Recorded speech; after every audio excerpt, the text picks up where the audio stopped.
Zennurgy, the interactive podcast providing resources for building a better life. I am Zennurgy. I am your conduit, your coach, and your catalyst to that better life. A coach draws out hidden potential. A conduit provides a connection, and a catalyst sparks change. So today I'm going to be talking with Siraj Rakim. So say hi to the people. How y'all doing, everybody? And he is an amazing poet. He's a rapper. He's a director. He's working on a film called For the Love of Poetry. He is an actor, and he can tell us about some of the things that he's acted in. So he has multi-talents. And he also is someone like me who is on this journey trying to improve our lives through what I call Zennurgy, but we're going to call it tonight the law of attraction. Yeah.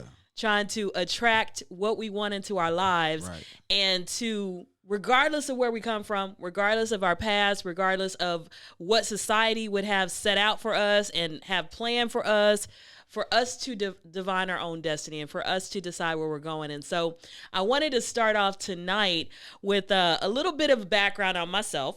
You know, I tell you a little bit about myself in every episode, but you're going to learn a lot about me tonight. I'm going to be just real transparent. Yeah.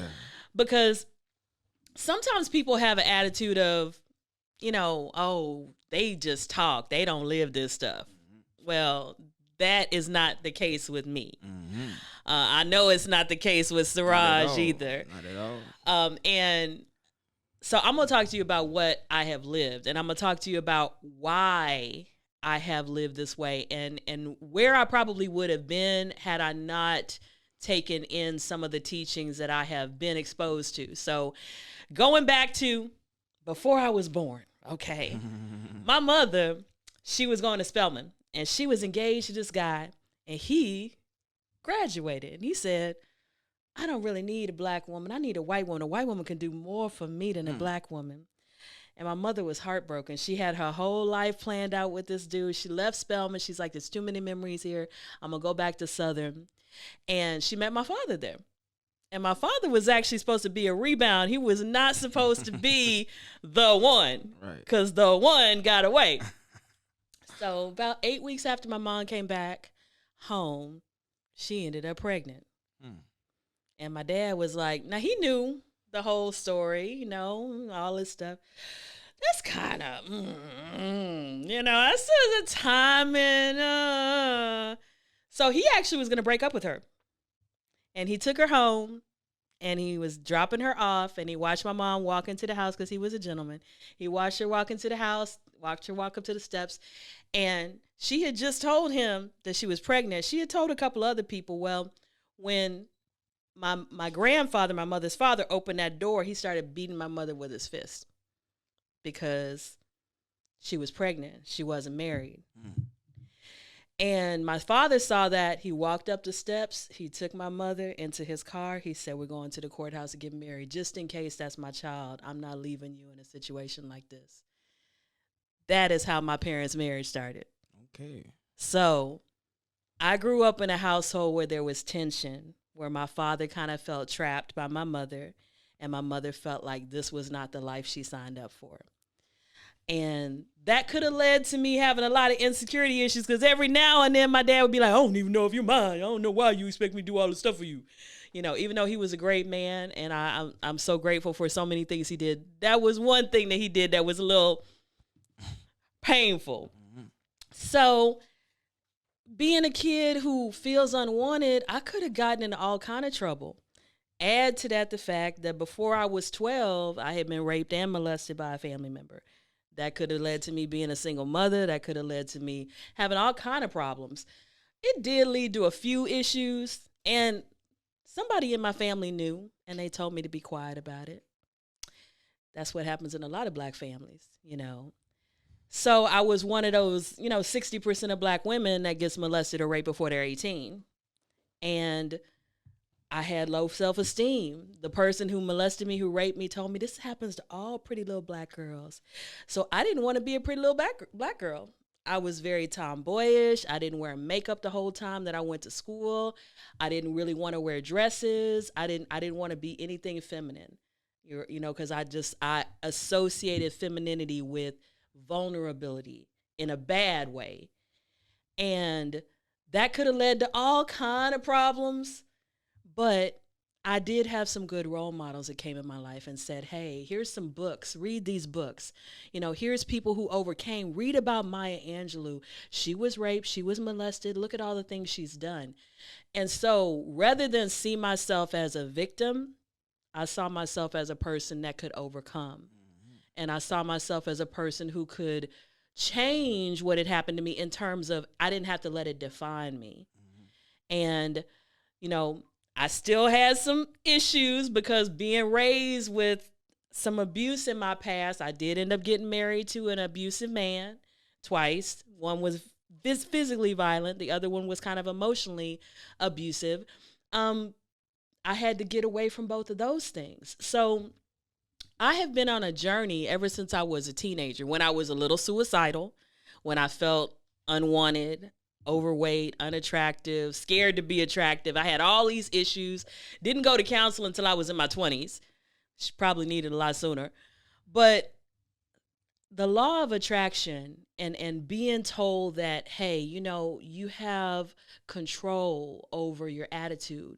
You have control over what you're putting out in the universe. And if you sow the right seeds, you're going to get a great result.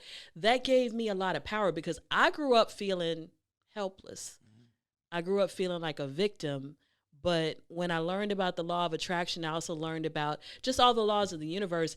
That, and at the time I was a Christian, that along with the Bible, along with going to church, it kind of made me feel like I could take control and I could step outside of this role that society had put me in as, a victim of incest, a victim of abuse, a kid who was in a broken family, all this stuff. You know what I mean? All of these labels that people put on you.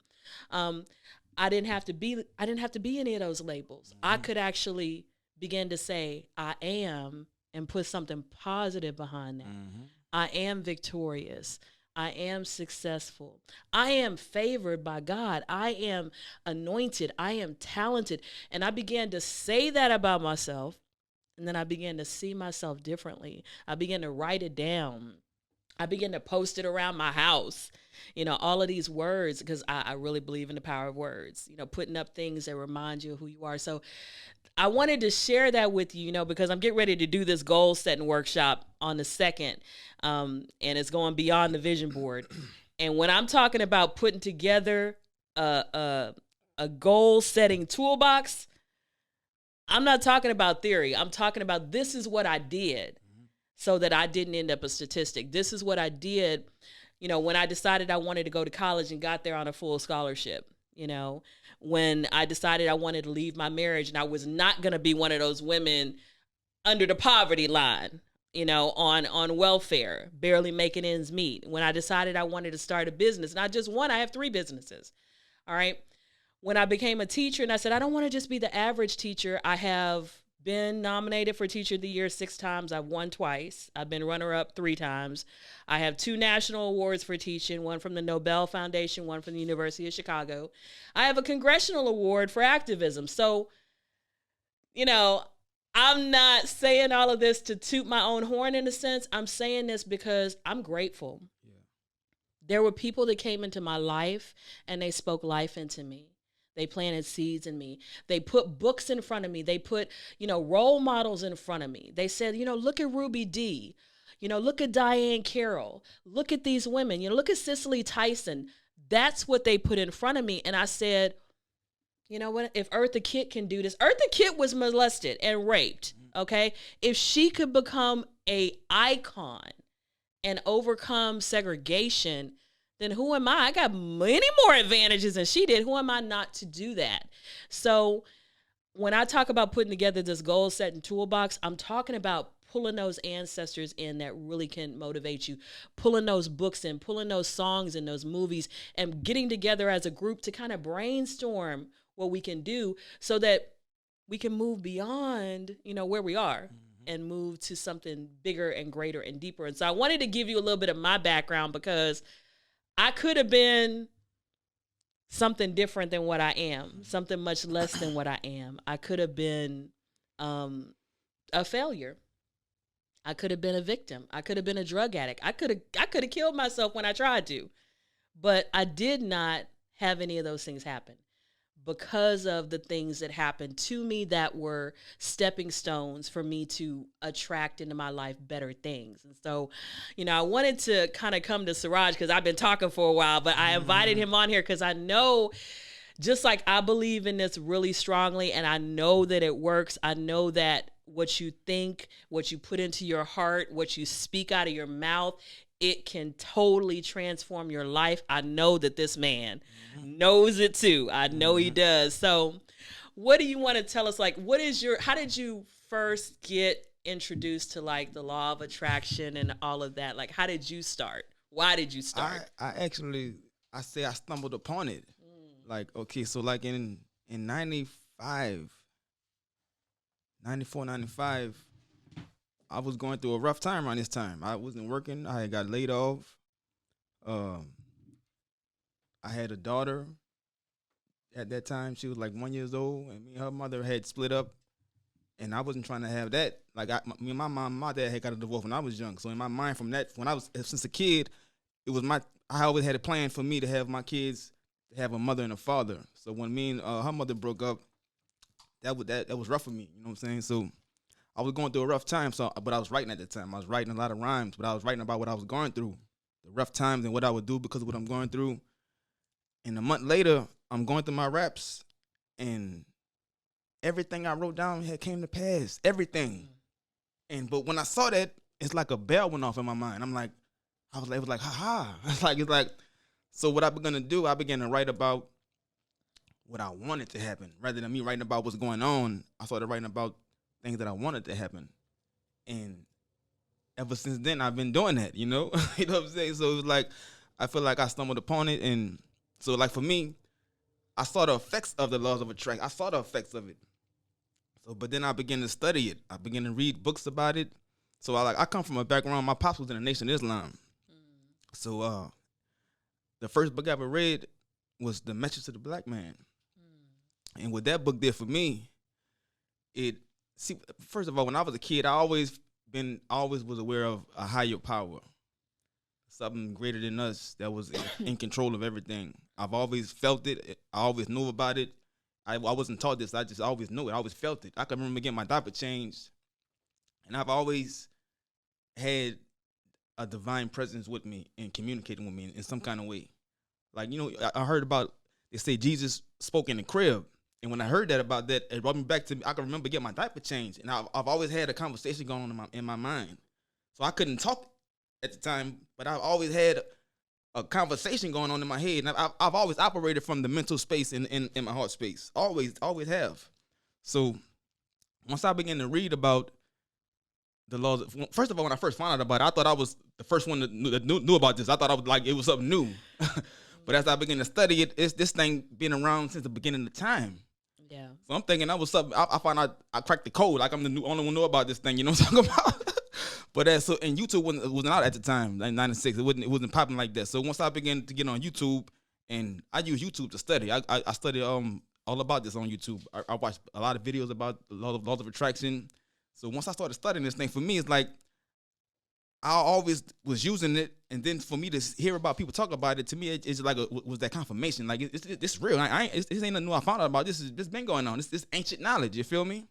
Yeah, you're right. It's ancient wisdom. So it's like, and when I read The Message to the Black Man, what that book did for me, it confirmed for me, because I always felt like I was like a great. I always felt greatness within me, even though I'm from New Orleans, and I'm in the ghetto type area, and I don't see greatness around me, but I always felt that I was great, and there was greatness within me. So when I read that book, it confirmed for me why I feel like this, because I found out we come from greatness. You feel me? Mm-hmm. And like in school, all we know about is slavery. They don't take us back to before that. So I always felt like I was a king, and I always felt like I was somebody great. So when I read that book, it confirmed and let me know that this is why I feel like this, because I am that. You feel me? So I've been, man, ever since then, I write what I want to happen, and these things happen. I think about it, and it happens, you know? Well, one thing I tell my students is thoughts become things. Mm-hmm. Because everything that we see, this table somebody It thought. was an idea first. Yeah, they thought it up first. They thought, I want to make it 9 feet long. I want to have this circumference. I want the base to be like this. I want it to be a dark cherry wood. Somebody at some time decided, I think the sound moves in waves. And the first time they told somebody that, the person thought, you're crazy. What are you talking about? Sound moving in waves. What are you talking about? I think I could capture it in a microphone. And I think I could transmit it and capture it in a phonograph. I think I could capture it, in different medium. And they were looking at him like, what are you talking about? But everything that we see, it started as a thought. Started in the mind. And so people don't understand that this becomes physical if you actually pull it from here into this, and it influences everything around you. Talking about YouTube, talking about books. I know everybody on Instagram. I know everybody out there in podcast land. You have thought about somebody, and that person has called you. Look. That person has called you. So you know that thoughts actually move. They move. And the closer the connection you have with that person, the more likely they are to call you almost immediately. Like if it's your brother, your sister, your best friend, your lover, you're like, man, I really should call so-and-so, and beep, beep, beep, beep, beep, there the phone is ringing. Because that thought it's instantaneously transmitted. So if everybody out there just was honest with themselves, that your thoughts are moving. That your thoughts are influencing people and they're influencing situations. And that you could walk into a room and you see somebody look at you and you know what they're thinking. You may not know the words going through their head, but you know whether it's positive or negative. Because you can feel the energy coming off of that person. And we know, when you talk about intuition, intuition, we know that gut feeling. A lot of us were told by our grandparents, follow your first mind. That's all of that ties into the law of attraction. What are you putting out and what are you receiving? Right. What are you putting out and what are you receiving? The law is always in effect, whether you are aware of it or not. You're always using it. But the key is to consciously be using it. Because whatever you're thinking about and however you're feeling, you're pulling in off that frequency. So when you're not in control of your emotions and you find yourself in negative emotions, at that point, you're pulling things on that frequency. You feel me? So it's about, once I understood the emotional part was connected with the thoughts, that was a game changer for me, you see? You're right. The emotional part is really that part that's really bringing it in. The thought is the director of the force, but your emotions is the actually part that magnetic part is bringing fuel. It in. Right. Yeah, right. It's the fuel. Yeah. I know as an athlete, probably anybody who's ever been an athlete and gone in that locker room and had that pep talk, you know the power of emotion, because you could be losing the game and you could be completely demoralized and completely hopeless, and you walk into that locker room and the coach says something. And it doesn't even matter what the coach says. It's how the coach says it. Right. It's that emotion that is transferred. And then it goes from one person starts getting hyped, and then the next person, and then there's a current that goes through the room. Right. And then it builds, and it builds, and in that 5 minutes, you could go from completely demoralized to, we are gonna knock everybody out on that court like bowling pins. Nobody is gonna stand in front of us in our way. We are gonna win this game. And a lot of times you go out there and you do it. And that is the power of a thought being transferred through an emotion to actually become a thing. So we see this all the time, but we don't realize, some people say, well, how are you able to get some of the things that you want done? A lot of times it's me sitting down and saying, this is what I want. Now I need to put myself in a state of mind to see it happen, to feel it happen, and then to act on it. Because sometimes you have this important call you need to make. You may need to get in the right state of mind before you make that call. You may need to get in the right emotional setting before you make that call. A lot of times I'm getting ready to submit writing. And I know they got a whole slush pile of writing. But I know this is good, and I want it to be in their magazine. And so I sit there, and I imagine them open their email, seeing my writing. I imagine them reading it. I imagine them feeling like, this would fit our magazine. There you go. You know, I see it. I don't know what they look like. They just a blur on the screen. I just see a person at their computer opening this up and reading it, and I can see them, the light bulb going off in their head. I see their heart being full of, oh, this is really good. And then I picture myself getting an email, your writing was accepted. And every time I do that, every single time I do that, it gets accepted. Every time. Now, before I was doing that, I had so many rejections. I probably had this many if I printed them all out. Because I wasn't setting up the stage for my success. I wasn't putting out. Now, first off, I had to be creating good material. I couldn't be sending out crap and expecting to have, good results. But first you hone your talent, and then you plant the seeds, you know what I'm saying, of seeing it happen for you and getting that. It would be real for me when I pushed send. And I had already imagined everything. I wasn't even worried about whether it was going to be accepted. I knew I was just waiting to hear back. Right. I was just waiting to hear back because I knew it. I knew that it was going to be accepted. And every time I've done that, it's happened, And then on other occasions when it hasn't happened, I've had the security of knowing, okay, that door didn't open, but another one will, because I know the right one. Yeah, I know that this is going to happen. I just don't know how. Right. And, that has happened too. Like, this person said no, but this person hooked me up with this person who said yes. And so it was just delayed. It wasn't denied. It was just delayed. And so I have gotten, and I'm getting better every day.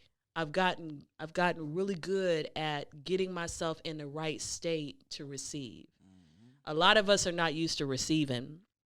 We go into things with a negative mentality and we wonder why things go wrong. Right. Well, I'm going to go on this date, but men ain't, I mean, what you expect gonna happen if you're going into it with that attitude, rather than going on saying, I'm gonna go on this date and I know I'm gonna have a great time. We may not be the perfect fit, but I know we're gonna have a great time. We're gonna get along, we're gonna have this wonderful experience and I'm going to get something out of it. He's gonna get something out of it. It's gonna be a blessing for both of us.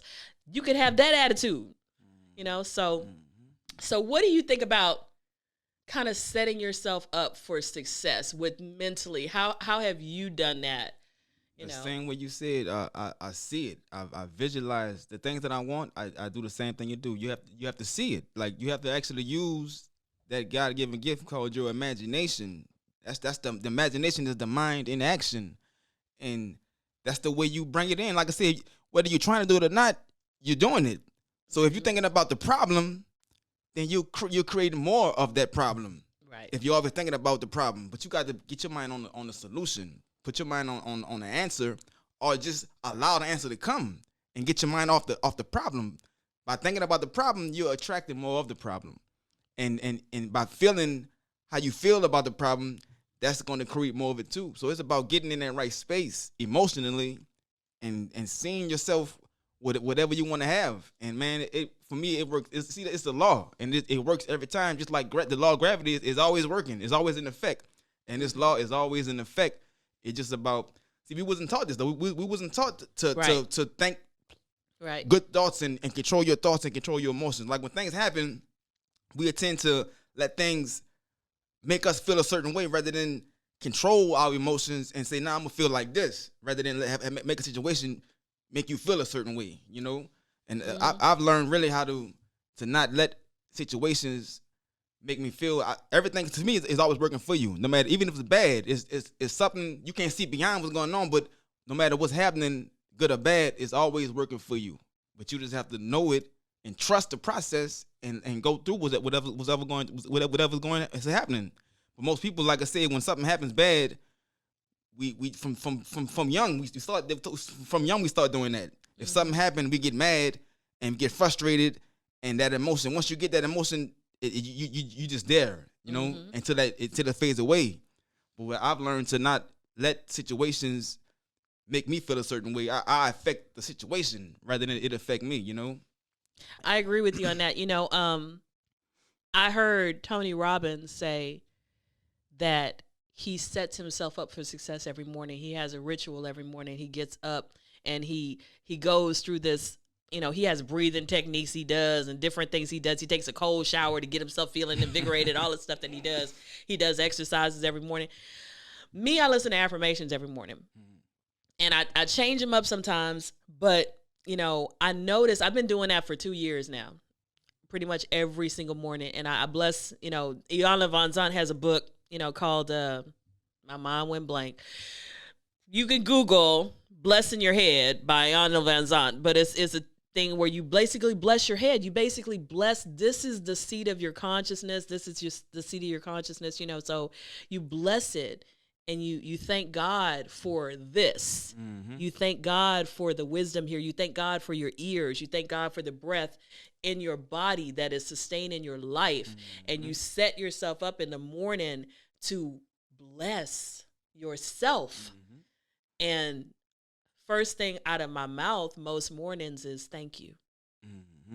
Thank you. Thank you. Because just like I told you at the beginning of this broadcast, I look at my life, all I can do is say thank you. Because I could be dead. I could be, so many things could have happened, but I'm healthy, I'm alive, I'm, moving forward, my dreams are coming true. Thank you. And everything that I am desiring, all I'm doing is saying, okay, this is what I want. This is what I'm going to do to get it. And it's going to happen. Right. And just have no doubt, because what I decided, I said this on a different podcast, I made a decision earlier this year that I was put here with a purpose, and that purpose is designed to come to pass. And that has nothing to do with me in a sense. Right. I am just the vessel for the purpose. The purpose was designed to come to pass. There's a scripture that says God raised up, I think it was Esther. And if Esther hadn't been obedient, somebody else would have been found, because the purpose has to come to pass. Right. And so with the law of attraction, you're just saying, you know what, I'm going to get in flow with this purpose. I'm going to get my mind right. I'm going to take the limitations off my mind. I'm going to get my heart right. And I'm going to get all the, I tell everybody this. Sometimes you need to stand on the ground with your feet on the ground, and you need to picture all the negativity going out of you into the ground. Because nature has a way of taking garbage and recycling it. If we give our waste air, our carbon dioxide out into nature, it's got trees out there to pull it in and turn it into oxygen. Right. If we give our poop to nature, it's going to pull all the nutrients, the nitrogen and whatever else is in there. It's going to make a plant grow. So if we let all that, you just may need to stand up in your bedroom or whatever and picture hate, bitterness and resentment and disappointment, all of that. Just picture it just going, draining down through you, going down into the earth, and let it go. Right. And picture, from the divine, everything that you need coming in through the top of your head. Peace and love and, security and guidance and wisdom and all. Just picture it just filling you up. And you may need to do that every day until you get rid of all that negativity in you, and then, just to realize that we don't have to have that stuff in us. Right. We can let it go. Right. So how have you, what I told them and you, one way that I try to get rid of the negativity so that I can have room for the positivity. How do you try to get rid of the negativity? I do affirmations in the morning. Like, one of my affirmations is I'm in heaven. I am in heaven, and I am heaven. I'm in heaven because I am heaven. So in the morning, I set my day up in the morning. I set the day up. I don't just wake up and let the day go how it go. I set it up. I say it's going to be a good day. Today is going to be a learning day, a prosperous day. And when I do that, the day is beautiful. Even if I run into people in their negative emotions, I don't let that affect me. Like when they come around me, they even are in the heavenly space, you know? It's like, if that's strong, it's like the energy is so strong, and I believe we supposed to be affecting the atmosphere rather than going to an atmosphere and it affect you. We supposed to be affecting the atmosphere, you know what I'm saying? So that's what I do. Like the namaste thing. I namaste everything. I recognize the divine in everything. People, even when people not showing you the divine side, I namaste them and I connect with that part of them, because the divine is in everyone. So whether a person's acknowledging the divine within themselves, you can rise above that frequency and still connect to the divine in them. So I namaste people, and right in front of your face, you'll see people that they change. They change right in front, right, especially right now with the energy being increased in the atmosphere with this coronavirus and everything. What's going on is the energy is being increased. The atmosphere, everything is speeding up. The planet is speeding its vibration up. The universe is increasing its vibration. So now we got the 5G. They're trying to keep up with the universe. So we're going from 4G to 5G. And this is what's going on is we're going from like the third dimension to the fourth dimension to the fifth dimension. Everything is getting increased and heightened up. So you got to raise your frequency up with the planet and with the universe. So like, if you're thinking negative thoughts, those things are happening faster now. Like whatever you're thinking about is happening faster because of this increase in the energy. So it's about right now is a crucial time to know how to use these laws, because if you're not using them correctly, it'll be working against you. You know, you wonder why the things you don't want to happen are happening, because you're focusing on these things instead of focusing on what you want. You focusing on what you don't want, and that's why it's happening. You get more of what you don't want, and it's about really just keeping your energy and your mind on the things that you want to happen. And once you do that, man, you will see those things manifest like soon, like quick. You know what I'm talking about? A while ago, it took about maybe months for things to manifest. But I'm talking about you get instant results right now. I agree. Now, you know, I know that when I first started trying to use the law of attraction, I struggled a lot because I saw it as positive thinking. I saw it as being like a Pollyanna, like, you know, I saw it as putting on rose-colored glasses. I saw it as not being realistic. I didn't really understand the full principle of it. And I also didn't understand that my subconscious was a big factor because, you know, scientists say that about 85 to 90% of what we do every day is habitual. We don't think about it.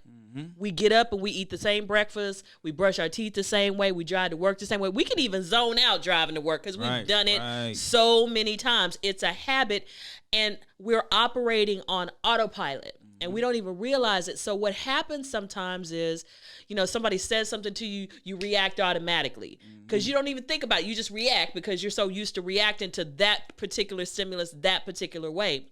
And I didn't understand when I started using the law of attraction that what had to happen first before this outer world changed, there you go, this inner world had to change. Right. And that's why a lot of people don't see it happen, because they expect the outer world to change first, but they don't understand that this is where it starts. You got to get rid of like all of the negativity here, all of the negativity here. That's got to be gone first. And then it starts to come out into the world. And so when I say I started this 2 years ago, you know, in earnest, the first, I don't know, 6-7 months or something like that, I saw little changes here and there, little changes. I saw things weren't bothering me as much. I saw I was more relaxed. I saw that I was making better connections with people. I saw I was communicating better. It was little things. I was like, okay, that was new. I would have gotten upset about that, but I didn't get upset about that. And then bigger things started to happen. Opportunities started to open up. Doors started to open up. People started to ask things from me, you know, in terms of, can you come here? Can you do this? Then it started to show up financially. I'm like, I'm making more money now. But it was consistency. So a lot of times people are like, oh, that stuff doesn't work. I tried it for a month. Okay, yeah. it may not work in a month. It may not. I'm telling you, it may not work in a month. It may not work in 2 months. It may not work in 3 months. You may need to, again, it's like a seed in the ground. If you put a seed in the ground today, you're not going to have a tree in a month. Right. You're not going to have it. Right. It's just not going to happen. Right. So what we're talking about, it's a lifestyle change. It's not an overnight success. It's you actually changing this so that it moves through you, right, and you actually are able to change your world. Right. And so I tell people all the time, oh yeah, it works. Not overnight. Right. It works, but this is going to change. This is going to change first. You know, you're going to realize, like, for example, you're going to start realizing where you hold your stress. Do you hold it in your shoulders? Do you hold it in your lower back? Oh, my back doesn't hurt anymore because I'm not so stressed out. Mm-hmm. You know, my knees don't hurt like they used to because I've been getting all that negativity out. You know what I'm saying? And people think they have a lot of ailments because of, well, my mama had high blood pressure. My daddy had high blood pressure. There's a genetic factor, but there's also a stress factor. Right. Stress kills. Mm-hmm. And the law of vibration, the law of attraction can help you have a longer life by just you getting rid of all that negativity and bringing in positivity, so you're not storing all that stress in your arteries and veins and the lining of your stomach and getting ulcers and all that kind of stuff. So again, it's about a lifestyle change. It's about really changing from the inside out. The outer world is a reflection of what's going on in your inner world. Yeah. So when things are out of place, you think you got to go deal with it outside. No, you got to go within. Yeah. Because like I said, like the outer world is reflecting what's going on within you. There's a DVD out on YouTube called Inner World, Outer Worlds. And it break it down to the T. And it shows you how everything that's going on in your outer world is just a reflection of what's going on within you.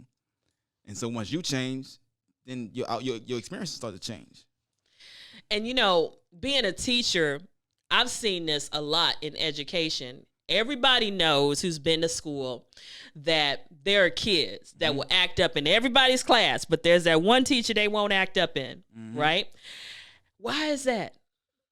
Why is that? It's not always because the teacher's mean. It's because the teacher radiates something, whether it's love, caring, whether it's, you know, you better not try that with me, whatever it is, that kid knows. And sometimes you don't even have to say nothing to the kid. Sometimes a kid can look at you and they can feel the vibration coming off of you, like, you better not try that, you know? So, and I think the elders, they used to have like my grandmother, I never heard my grandmother raise her voice, not one time. In the whole time she was alive, my grandmother would lift her eyebrow. She lift her eyebrow. She would look at us. Whatever we were doing, we would stop. Because from her inner, she was vibrating to us, stop. That was it. We knew to stop. There was no questioning why. There was no asking any questions. It was stop. It was so strong coming from her as a person that didn't matter if even the adults would stop whatever, you know, because she had that demeanor. And so some of our elders, they knew about having that inner world that they could really push out to us, you know. And I remember I was watching I've been reading books on metaphysics recently. And one of the books was talking about realizing that your energy goes out and that also you can make it go out, in terms of like, in this one book, he was saying that if you want to change the energy in a room, picture yourself, just picture the heart, picture love coming from your heart center and going out into that room and just enveloping the room in that love. And watch the atmosphere change. Right.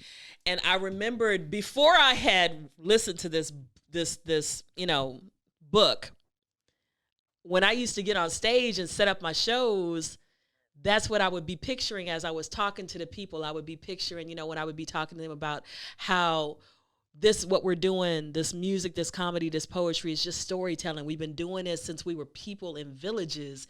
I would just picture this was my village and we're sitting around a fire and we all love each other and we're here together to just be in this community.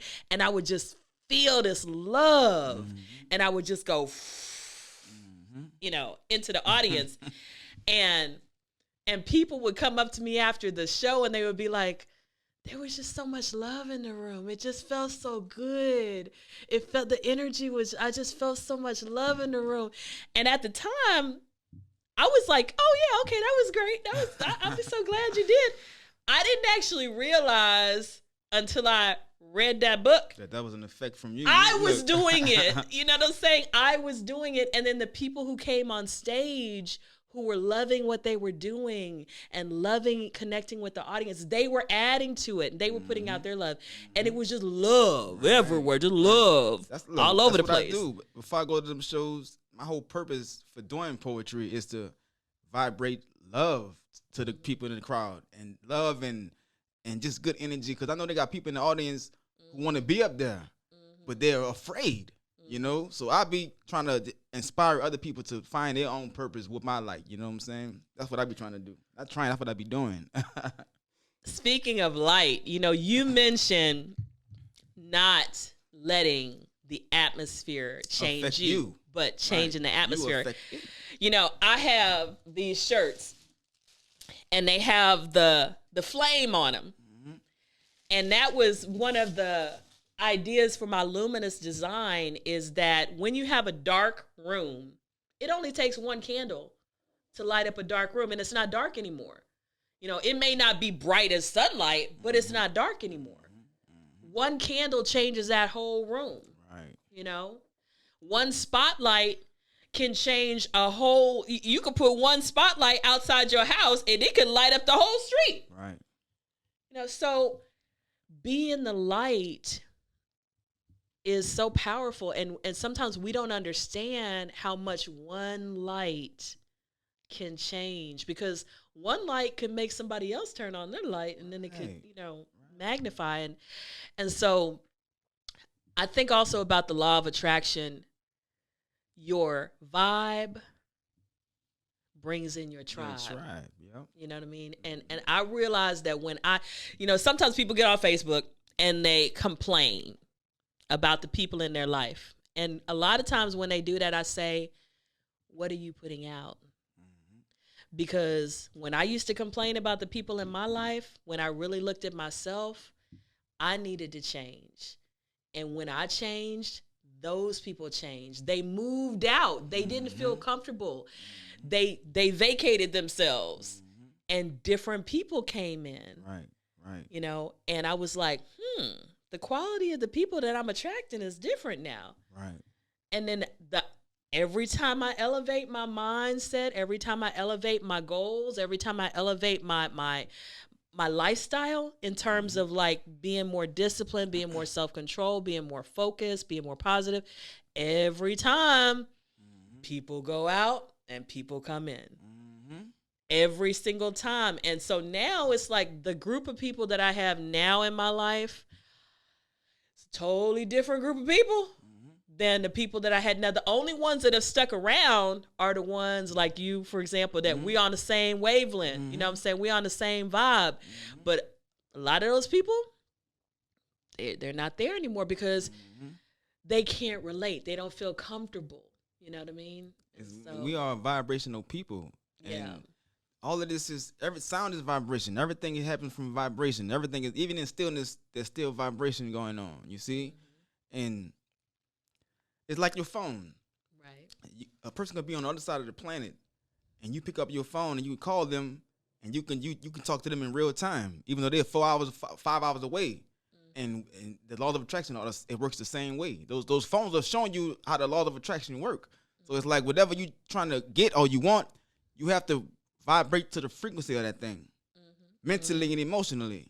Yeah. And that's what it is. So it's like people need to know that, because like I said, man, all of the things that's going on in the world and people trying to fight for justice and injustice in the world, and the more they complain about the injustice, they're actually creating more of that injustice, And it's really it's a matter of just speaking what you want and rather than saying I don't want this, but speaking on what you do want. Because when you say I don't want this, you're actually going to get more of what you don't want. Like the universe don't recognize don't.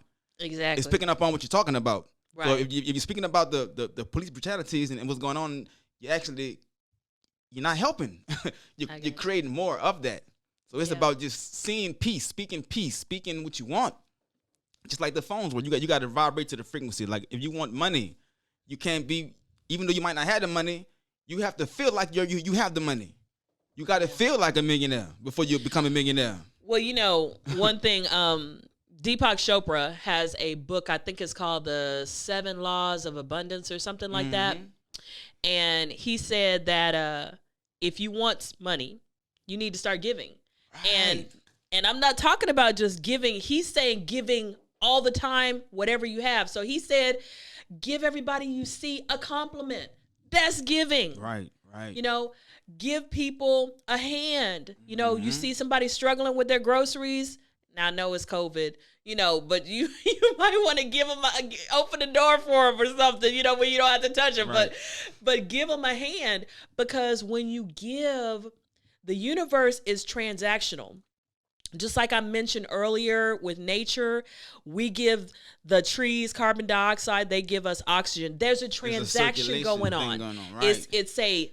We all learn the water cycle, right? You know, you have what rises up comes down as water, right? You have evaporation, you have condensation. It's a transaction. It's a wheel, or the life cycle. You know, things are born, they die. Things are born, they die. You know, we have the predator and the prey, all that. You know, it's all transactional. So you can't be expecting to just receive. Right.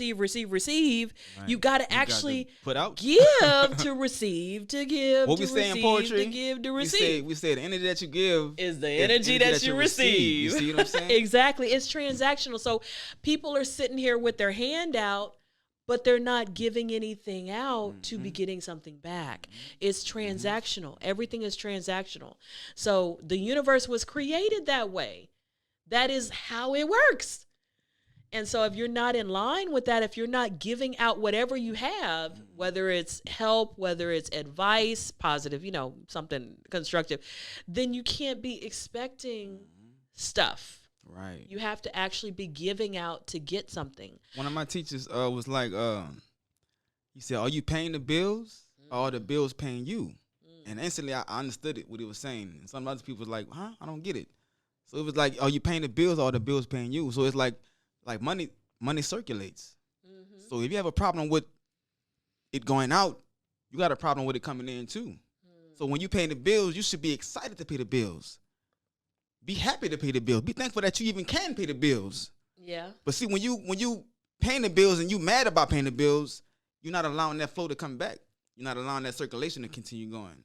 And even Reverend Ike even speak on it. He spoke on, don't even use the word spend, because when you say you spend once you spend it, it's gone. But put in your mind that you circulating. That means that once it goes out, it got to come back. Yeah. There was a person, I don't remember who said it. She said, don't use the word money, use the word currency. Currency. Because currency is the idea of it's a flow. A flow. Yeah. It's always, whenever I give out, it's coming right back to me. Whatever I give out is coming right back to me. Yeah. And I always have, because I'm in a flow. It's currency. You know, and when I started thinking like that, it started to happen for me. I started giving out and it started coming right back. I was like, well, look at that. Well, I started giving out, it could come right back. I was like, and the first couple times it happens to you, you're like, that shit worked.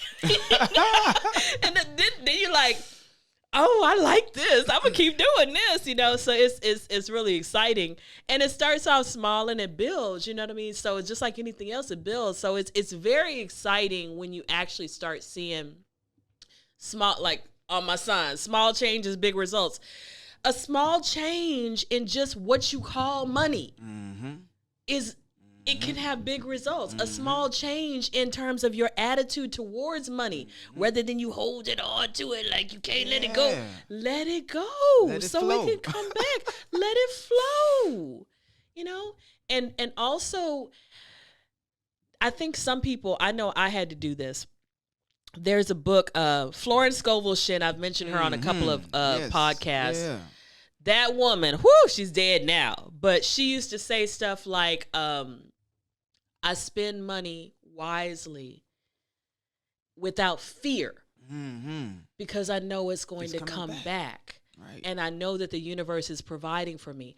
And that whole idea of without fear, that was a game changer for me. Because a lot of times I would sit there with my budget and I'd be in fear. Can I make it to the end of the month? Can I make it the next 2 weeks? Can I pay this? Will this get cut off? All I'm thinking is fear, fear, fear. And that's scarcity, you know? Yeah. Rather than say, you know what? I'm going to relax.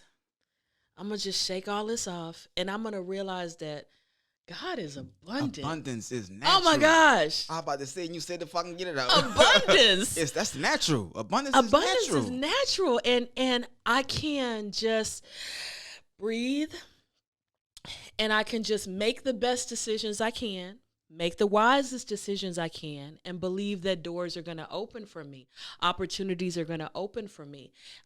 People are going to call me up to do this or that for them. People are going to gift me with money. People are going to, whatever is going to happen. I don't need to know where it's coming from. All I need to know is that I'm going to attract it through having the right attitude and the right actions and the right thoughts and even the right words. And I'm putting myself in the position to receive. I believe she has a book called Your Mind is Your Magic Wand. It's one of her books. See, your word is your magic wand. Your word is your wand. Yeah. See, I do a lot of audiobooks. I drive a truck, right? So, man, I'm in my truck all day. I got on audiobooks all day. So I be in the truck just studying all day. And I done got on a couple of her books. She's powerful. She is very powerful. I mean, I listen to her affirmations every day, and I'm telling you, it has changed my life tremendously because what she did for me, and this again when I talk about creating that goal setting toolbox.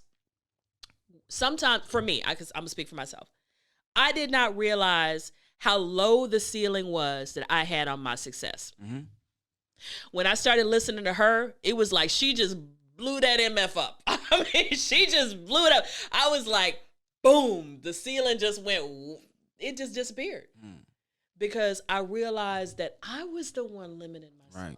Right. I was the one who was thinking that it was hard to get money, that it was hard for this to happen, that I had to do all of this, rather than just be like, you know what? When you put a seed in the ground, right, and you water it and you put fertilizer on it, that thing can grow up 100 feet. But I'm worried about it getting to 5 foot when it has the potential to grow up to 100 or more feet. And when I started realizing that I'm putting seeds in the ground, all of these different seeds, they have so much potential within them. I don't even know how much potential is within them. You know, I didn't know when I did my first show that I was going to end up with a line of merch, that I was going to end up with a podcast. All of that potential was in the first show. I just didn't know it. You know, I didn't know that all of this was in me. I was scared to podcast. I was like, I don't know anything about technology. You know what? You don't have to. Right.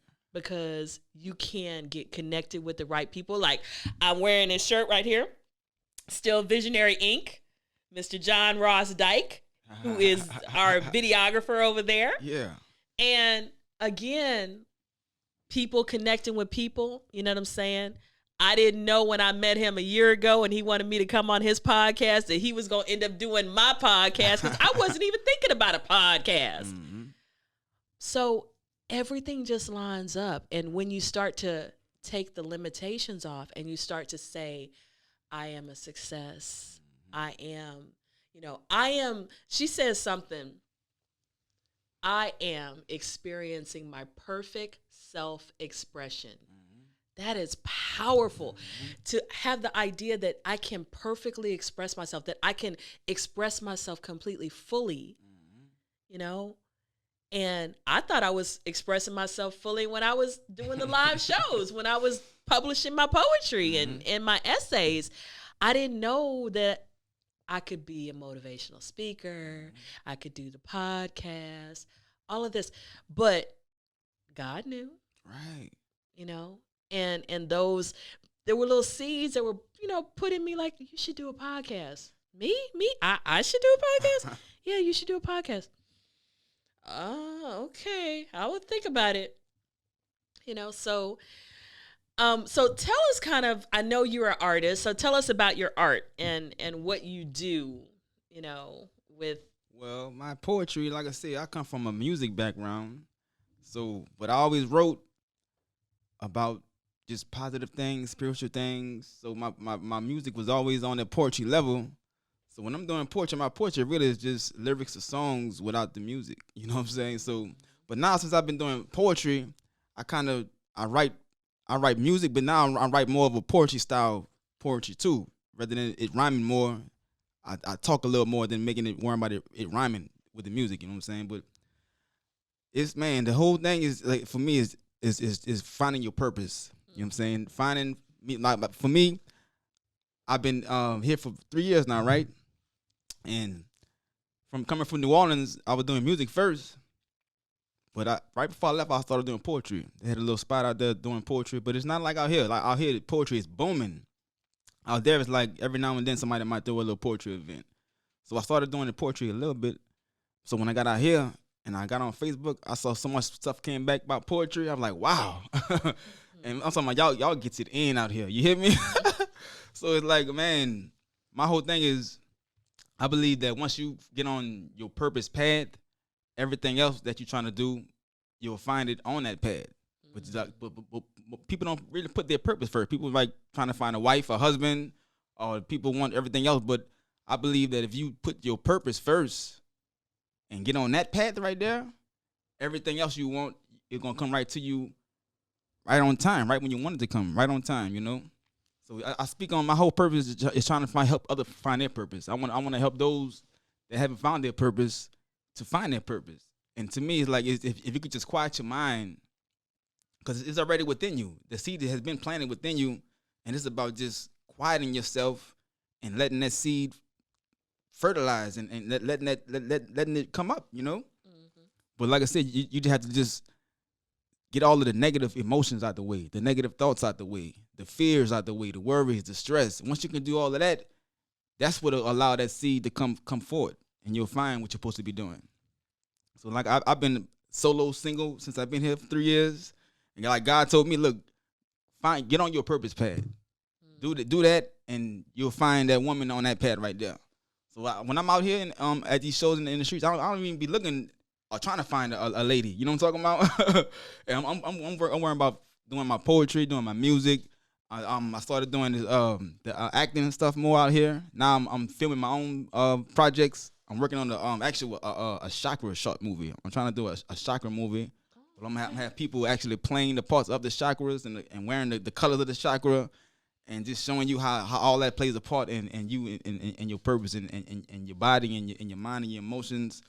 All of that plays a part. You know what I'm saying? The breathing, like people, when you're not thinking about breathing, you're not really breathing properly. When you're not thinking about it, we do this half-ass breathing thing where we just not taking in all the oxygen that's all right here.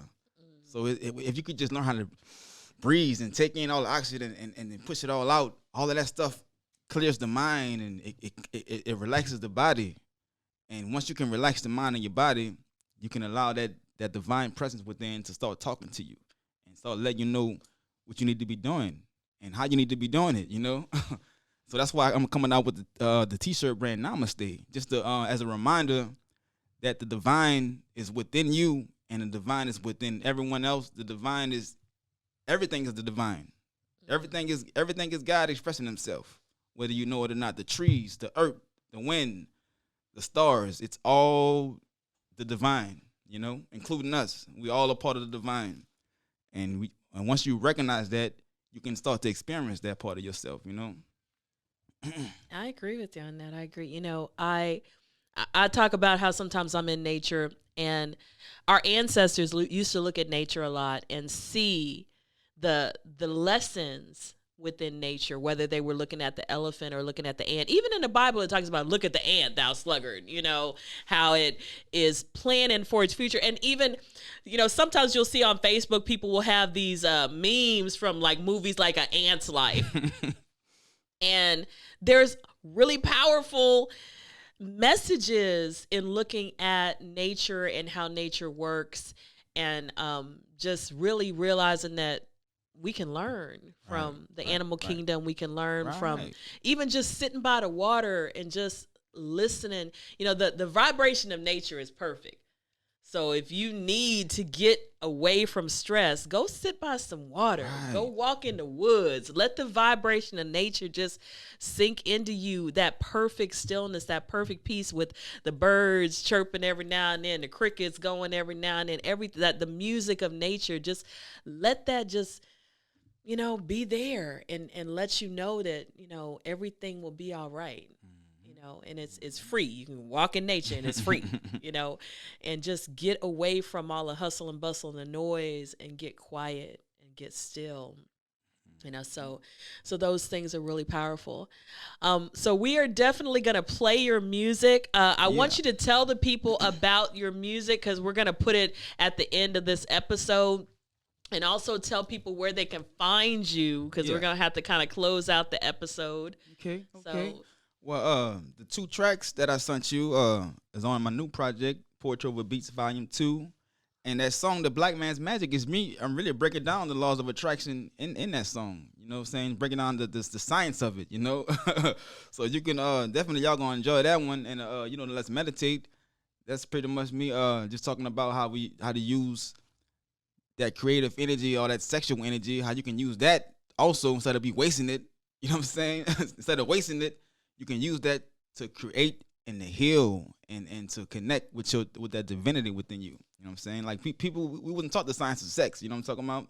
And a lot of people don't know nothing about the science of sex. So I'm actually I'm writing a book too. That's gonna be in my book as far as knowing how to not waste that energy, because it's being wasted. You know what I'm saying? Like a lot of people, that energy, when you're not using it right, it can distract you. You know what I'm saying? Like people just want to skeet. You know what I'm talking about? But that skeet, that's why we end up getting sick and dying at an early age and getting old at an early age, and not supposed to be getting old like that. You know what I'm saying? But that energy is not. It wasn't meant to be wasted like that. It's supposed to be preserved and used to create your purpose. You know what I'm saying? So you can find me on Instagram and Facebook. Just stay posted with there, and you'll find out when the album will be dropping and when I'll be having it on all the streams and all the platforms for you guys to stream it. Just follow me on Instagram at Siraj Wilson, and also on Facebook at Siraj Wilson, to keep you guys posted on what's going on. And speaking of meditation, if you've never meditated, go to YouTube. There are great, wonderful guided meditations on YouTube, that will have you breathe, breathe in 4 counts, breathe out 8 counts, picture this, picture that. If you're feeling stressed, if you're feeling angry, picture this happening, picture that happening. Meditation is taking your mind and using it to actually heal yourself and to quiet those thoughts, so that you can actually, once you meditate, sit down and journal. Right. Sit down and journal what ideas come to you, because you're actually getting in contact with your subconscious. You're getting in contact with that purpose. Right. And a lot of really great ideas have come to me after I've just meditated, just done some breathing, just sat quietly. And then in that stillness, you can hear.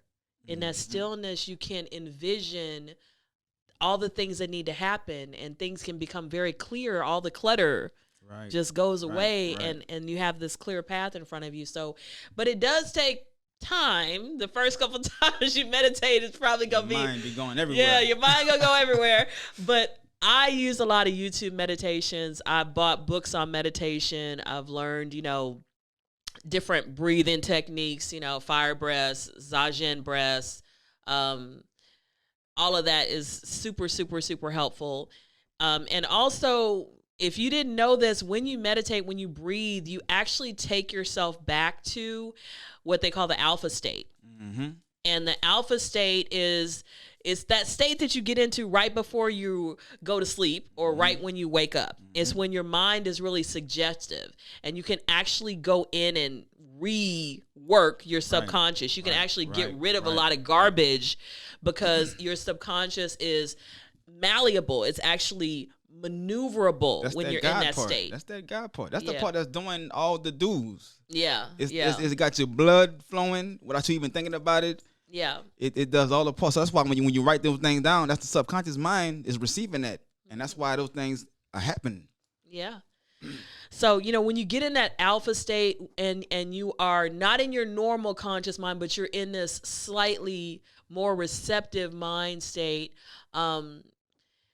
it just opens up your creativity. It opens up your imagination. You see possibilities. You see different things that you might not have thought of before. And it just is a very powerful way to just tap into some of that hidden potential. And again, like I said, journaling, getting all that stuff written down when you're in that state, just get it all down and you can go back and look at it and say, that's a really good idea. Let me put that in it, So I want to thank Siraj for coming on out. And I definitely want to, we're going to be adding the music into the podcast version of this episode. So you'll be able to hear the music. And I want to thank you guys for being with us. And we, like I said, are going to be coming back with some other episodes. I have a goal setting workshop coming up on January 2nd that I want you guys to sign up for. You can sign up for it on my website, laughsandlyrics.com. And I'm going to be, again, taking you through a lot of these things, these tools that I was talking about to help you build a better life. I believe that when you learn, you should teach. Right. And, I've learned some things, and I definitely want to help people to go beyond the vision board. Vision boards are wonderful, but there's so much more that we can do besides vision boards to get our goals, accomplished. And so I want to provide some of those tools and techniques that I've learned so that people can really make 2021 amazing and really bring their dreams to life. So thank you for joining us, and may you walk in Zennurgy. Yeah. Give the gift of lift. Lift people up. Lift people up so when they look at your shirt, they look at your mug, they get an inspiring message. They're lifted.